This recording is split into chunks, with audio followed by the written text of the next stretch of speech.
कर्ण पिशाचनी एक ऐसी एंटिटी जो आपके कान में आकर हर एक राज आपको बताएगी, लेकिन उसके बदले में वो आपकी जिंदगी छीन लेगी।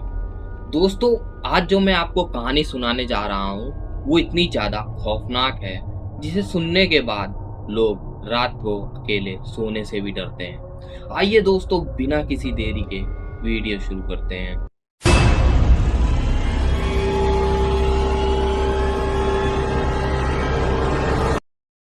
दोस्तों, ये जो कहानी है ये साल 2018 की है।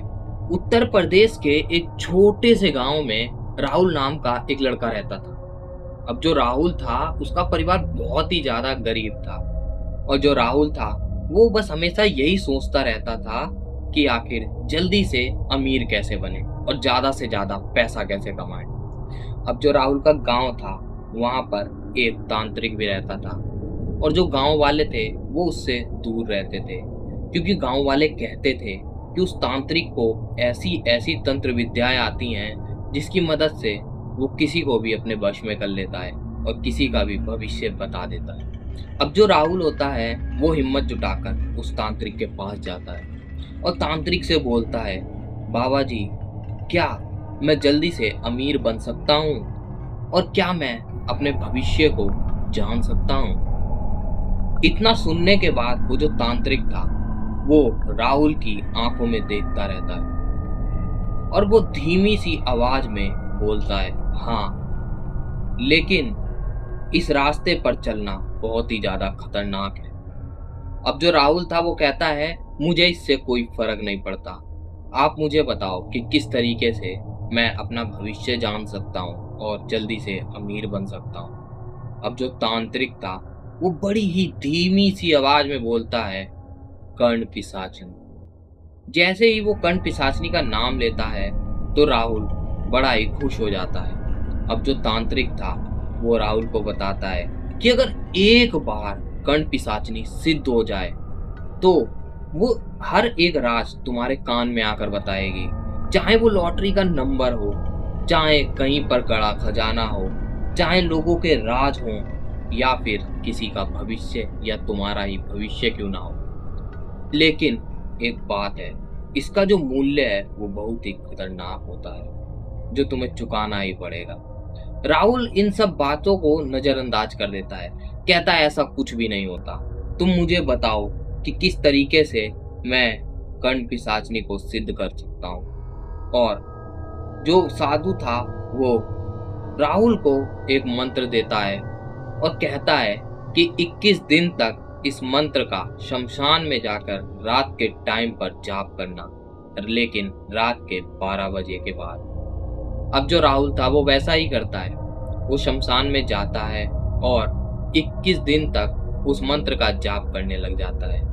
लेकिन जो शुरुआत के कुछ दिन थे वो तो राहुल की जिंदगी के नॉर्मल दिन की ही तरह थे। राहुल को कोई फर्क ही नहीं पड़ता, उन दिनों वो रात में जाता है और उन मंत्र का जाप करता है, कुछ भी नहीं होता, सब कुछ नॉर्मल था। लेकिन जैसे ही 8वीं रात आती है, राहुल को किसी के रोने की आवाज आती है पीछे से। लेकिन साधु ने ये बोल रखा था कि जब तुम इस मंत्र का जाप करोगे, चाहे कुछ भी हो जाए, तुम पीछे मुड़कर नहीं देखोगे। अब राहुल जो था वो शमशान में बैठा उस मंत्र का जाप कर रहा था, तभी उसको पीछे से किसी महिला की रोने की आवाज आने लग जाती है। वो आवाज काफी ज्यादा साफ थी। अब राहुल की हिम्मत नहीं हो रही थी कि वो पीछे मुड़कर देखे। राहुल डर तो बहुत ही ज्यादा चुका था। जैसे तैसे करके वो रात गुजरती है। अब अगले दिन की रात को राहुल फिर से 12 बजे के बाद शमशान में जाकर उन मंत्र का जाप करने लग जाता है। जैसे ही वो जाप करना चालू करता है, करीब 5-6 मिनट बाद राहुल को किसी के चलने की आवाज आती है और फिर तुरंत ही राहुल को पायल की आवाज भी आने लग जाती है। अब राहुल डर के मारे एकदम शांत से बैठा था और बस मंत्र का जाप किए जा रहा था। अब ऐसे ही तीसरे दिन भी होता है। तीसरे दिन भी राहुल को ऐसा महसूस होता है कि जैसे उसके पीछे कोई खड़ा। अब ऐसे ही करते करते 21वां दिन आता है। जब 21वें दिन राहुल उन मंत्रों का जाप कर रहा था, तभी राहुल को कोई पुकारता है बड़ी ही धीमी सी आवाज में, राहुल, राहुल। लेकिन जैसे ही राहुल को अपना नाम सुनाई देता है, राहुल पीछे मुड़ने ही वाला था, तभी उसको उस तांत्रिक की बात ध्यान आ जाती है कि उस तांत्रिक ने बोला था कि चाहे कुछ भी हो जाए तुम्हें पीछे नहीं मुड़ना है। राहुल शांति से बैठा रहता है। तभी राहुल के कान में एक आवाज आती है कि तुमने मुझे बुलाया है, मैं आ गई। अब राहुल एकदम से शांत हो जाता है। तभी राहुल को दोबारा से आवाज सुनाई देती है कि अब मैं तुम्हारे साथ हूँ। अब जो राहुल था वो काफी ज्यादा डर गया था और राहुल डर के मारे वहीं पर बेहोश हो जाता है। अगली सुबह जब राहुल जागता है तो सब कुछ नॉर्मल था, लेकिन जैसे ही राहुल रात के टाइम पर सोने जाता है तो राहुल के कान में एक आवाज आती है कि कल बाजार में किसी का एक्सीडेंट होगा। राहुल काफी डर जाता है कि ये सब मुझे क्या सुनाई दे रहा है, लेकिन जब अगला दिन आता है तो वैसा ही होता है। वहां पर बाजार में किसी का एक्सीडेंट हो जाता है। अब राहुल काफी ज्यादा डर चुका था। अब राहुल को हर दिन कुछ ना कुछ आवाजें सुनाई दे रही थी। किसी के राज पता चल रहे थे, किसी के भविष्य के बारे में पता चल रहा था, किसी की मौत की खबर राहुल को पहले ही मिल जा रही थी। राहुल क्या करता है, इन सब चीजों को लोगों को बताकर उनसे पैसे कमाने लग जाता है। धीरे धीरे राहुल काफी पैसा कमा लेता है। अब जो राहुल की आर्थिक स्थिति थी वो एकदम ठीक ठाक हो गई, लेकिन राहुल अब एकदम बेचैन रहने लगा। राहुल काफी डरा डरा रहने लगा। राहुल का जो चेहरा था वो एकदम पीला पड़ने लगा। अब राहुल बीमार भी रहने लगा और उसकी आंखों के नीचे काले गड्ढे पड़ गए थे।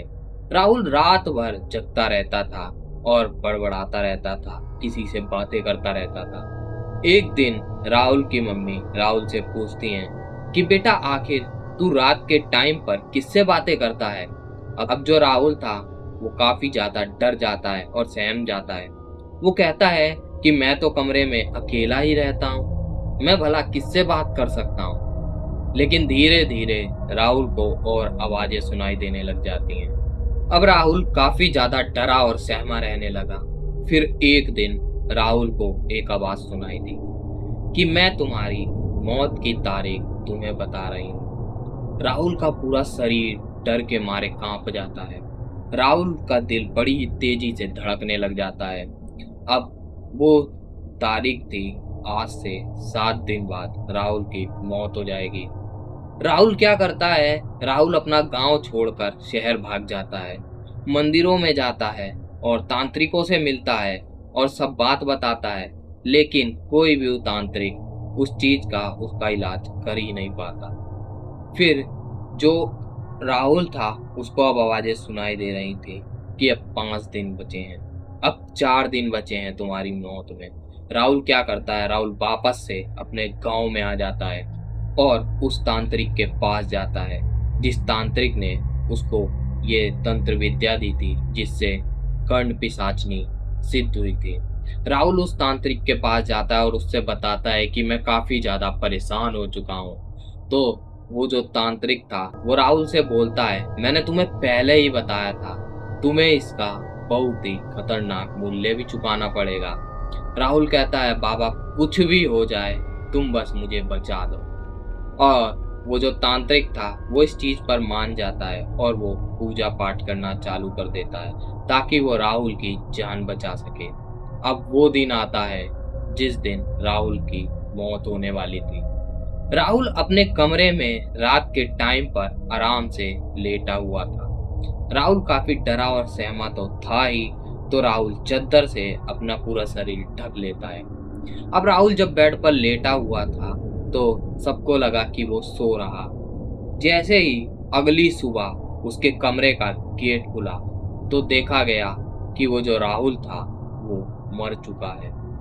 राहुल का चेहरा देखकर ऐसा लग रहा था कि मानो उसने किसी ऐसी चीज को देखा हो जो कि काफी ज्यादा डरावनी हो। जो एकदम इंसानी समझ के परे हो। दोस्तों, ये भी था कि राहुल के शरीर पर ना कोई निशान थे, ना ही कोई चोट थी। तो आखिर राहुल की मौत कैसे हुई? क्या सच में कर्ण पिशाचनी ने राहुल को मारा? दोस्तों, आपको क्या लगता है हमें कमेंट में जरूर बताएं और हमारे चैनल को भी सब्सक्राइब जरूर करें। तो इसी के साथ आपसे मिलते हैं नेक्स्ट वीडियो में।